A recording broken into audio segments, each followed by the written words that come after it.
मीरपुर शहर एक दफ़ा सारा तबाह हो गया था। किसी हादसे की नज़र हो गया था। जिस शख्स की ड्यूटी थी मलबे से कीमती सामान निकालने की, वो कहता है मैं असर के बाद बैठा था।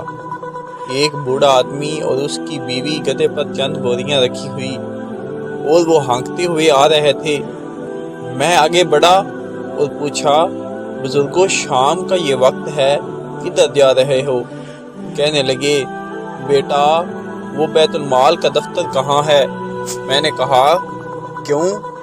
कहने लगे, हमने अपना घर और इर्द गिर्द के घर साफ किए हैं। जो कीमती सामान निकला है हमने वो बोरियों में जमा किया है, बैतुल माल में जमा करवाना है। वो शख्स कहता है, हम तो चोरियां पकड़ रहे थे, जो लोगों ने छुपा लिया था, लेकिन ये बाबा जी खुद सारा सामान जमा करके ले आए।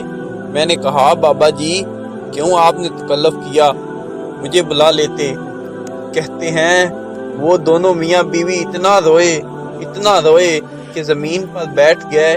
कहने लगे, पुत्र, सारा शहर उजड़ गया है, हमारे बुजुर्गों की यहाँ कब्रें हैं। सुना है बैतुल माल में हम माल जमा करवाएंगे तो शहर फिर से आबाद हो जाएगा। हमने घर नहीं बसाना, हमने शहर बसाना है।